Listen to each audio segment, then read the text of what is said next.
program Spotlight. Now we bring you a discussion on government efforts to ensure fair and transparent conduct of examinations. The participants are Professor M. Jagadesh Kumar, Chairperson, University Grants Commission, and S. Rangabhashyam, Anchor. We are indeed fortunate to have with us Professor Mamidela Jagadesh Kumar, the Chairperson, Chairman of University Grants Commission. Professor Jagadesh Kumar, a warm welcome to the program. To talk about the recent issues relating to instances of irregularities in examinations, what would you say, what steps are being taken to address them? Protecting the interests of our students is our top priority. We need to protect the integrity and fairness of our entrance examinations, because lakhs of students, they prepare very hard and attend these examinations for admission in various universities and colleges. Therefore, it is in our top of our mind to make sure that the examinations are conducted smoothly. That is the reason why the government has taken several steps.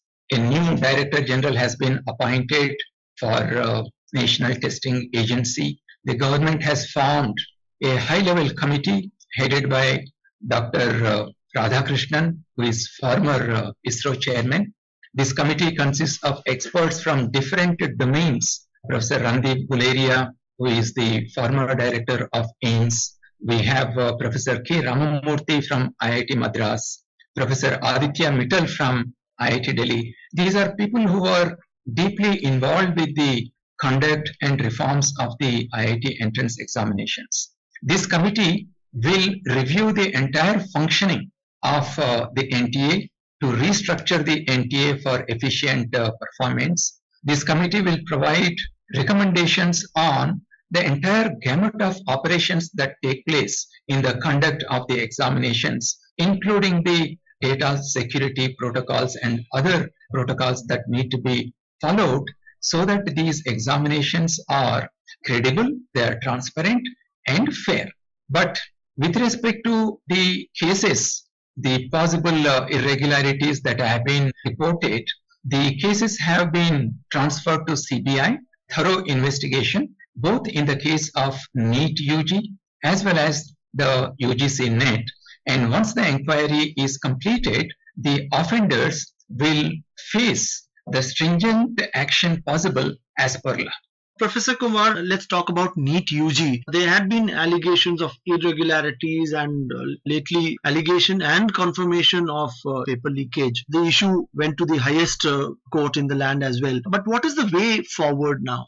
The matter is in the court, and NTA is providing all the information to the court to take appropriate decision. I think the next hearing is scheduled on July 8th, and also parallelly inquiries are going on. CBI is looking into it, and also in different states the police are looking into it. I'm sure a viable solution will be found out to protect the interests of the students who have written the NEET UG examination. And regarding the other examinations, like you spoke about UGC NET, which has been cancelled, so that is impacting lakhs of candidates, and also the NEET PG examination, which was actually scheduled for today, that is the 23rd of, and also the CSIR NET examination has been postponed. Is it as a precautionary measure that nothing untoward happened, and probably later on, once the recheck is done and people are doubly sure, then it would be conducted?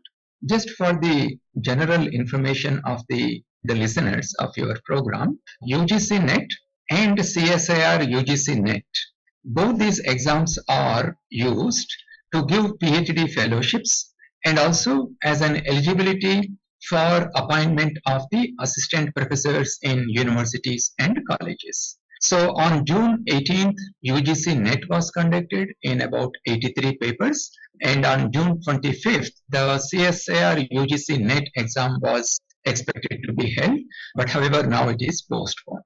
The UGC NET, it was conducted on June 18th, but on 19th June around 3 p.m., we got the information from I4C, the Indian Cyber Security Coordination Center, which is under the Ministry of Home Affairs. And they indicated to us with the screenshots of the question papers posted in the dark web and other platforms, indicating that there was a possible irregularity that might have taken place. And immediately the Ministry of Education looked into all aspects of this information given by I4C, and they took a decision by 9 p.m. the same day to cancel the UGC NET, primarily to protect the interests of the students and to protect the integrity of the examination. And the UGC CSIR NET examination, even before the examination was conducted, it was cancelled. It is postponed to a newer date in future, just to make sure that no such irregularities will happen. And NTA is working seriously on deciding the possible dates for both UGC NET and the UGC CSIR NET. Professor Jagadesh Kumar, I'm sure you'll agree that National Testing Agency, NTA, is a relatively new organization, and there had been issues raised pertaining to the manpower, that probably the manpower is insufficient and the organization maybe takes on temporary contract or deputation people. There's a huge manpower issue in NTA. Do you think that is a contributing factor? And also, when we see that the NTA has a huge mandate, it has the NEET UG, the NEET PG, CUET UG, CUET PG, then umpteen number of JEE, then umpteen number of university-specific entrance examinations. When some recruitment examinations are conducted by NTA. NTA was established in 2017 by Government of India with the sole objective of conducting all these public examinations through one single organization. Earlier, many of these examinations were conducted by, for example, CBSE, AICTE. So different organizations were conducting these examinations. Now we have one national testing agency to take care of all these examinations. The first UGC NET examination through NTA was held in 2017, immediately after the formation of the NTA. So it is about 7 years since NTA has been formed, and NTA has been conducting large-scale examinations. For example, last year it conducted various examinations for a total of 1.3 crore students, and this year alone NTA has conducted examinations for about 80 lakh students. And about the staff availability within NTA and its functioning, all these aspects will be looked into by the high-level committee that has been formed. In fact, this committee is going to meet tomorrow. The first meeting will be held, and they will examine all these aspects. See, the whole idea is that in future too, the number of students who will be writing these examinations will keep increasing. Remember that we have kept for ourselves a goal of increasing the GER to 50% by 2035. That means, although today we may have 23 lakhs in NEET UG, but in the coming years, it may become 30 lakhs, 40 lakhs, and 50 lakhs. So then the numbers will keep increasing. And that's the reason why this expert committee will look into all aspects of how to conduct these examinations in a fair and transparent manner, keeping the future increase in the number of students who will participate in these examinations.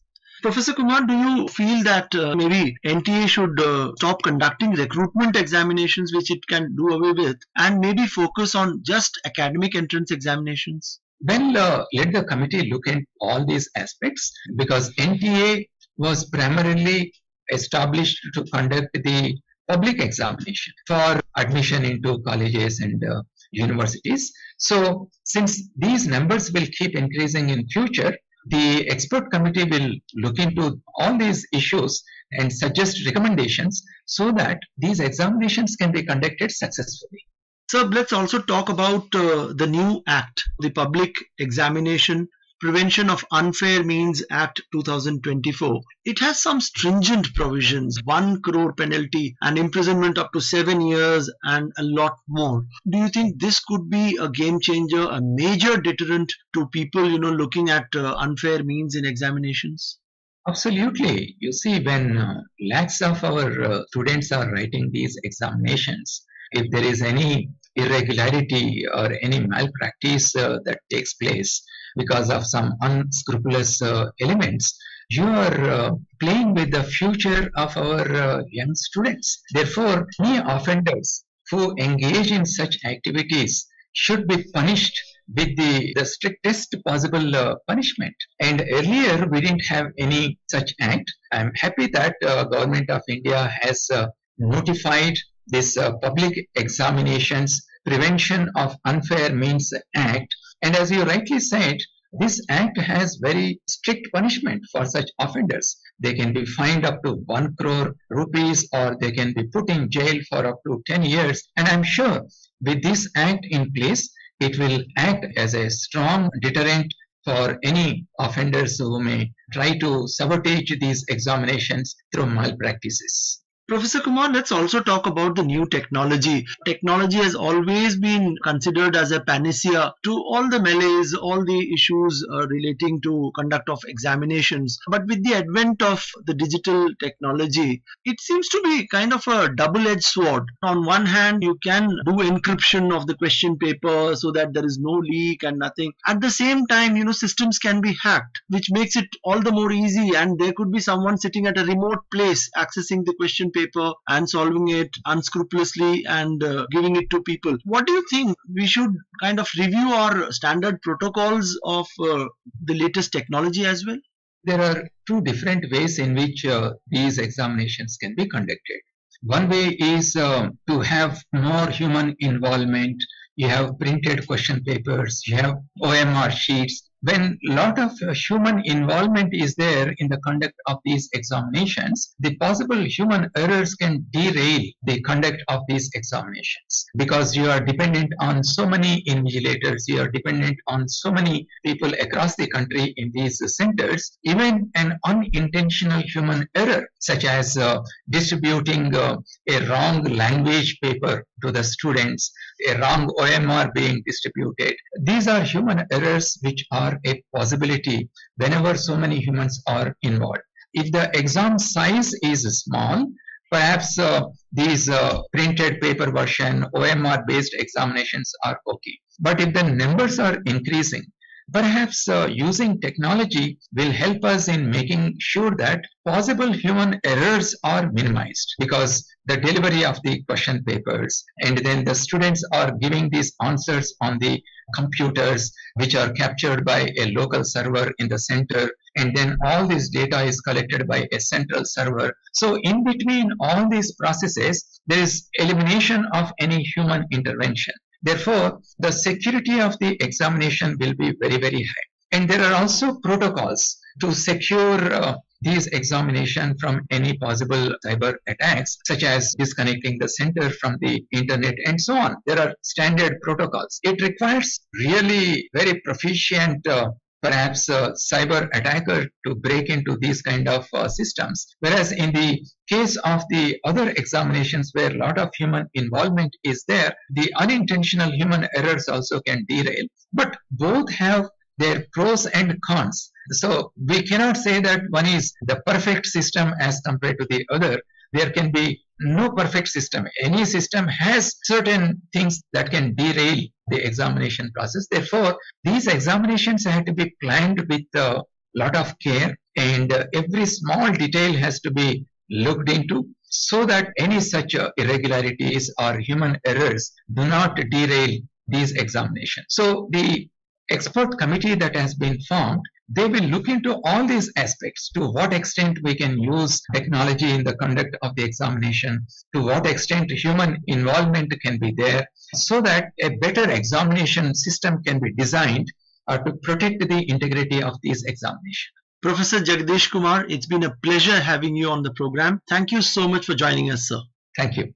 You were listening to a discussion on government efforts to ensure fair and transparent conduct of examinations. The participants were Professor M. Jagadesh Kumar, Chairperson, University Grants Commission, and S. Rangabashyam, Anchor. This program was produced and presented by the News Services Division of Akashvani. You can listen to it on our mobile app, News on AIR. This program is also available on our YouTube channel, News on AIR Official. You may share your feedback about this program through email at airnsdtalks@gmail.com or WhatsApp on 9289094044.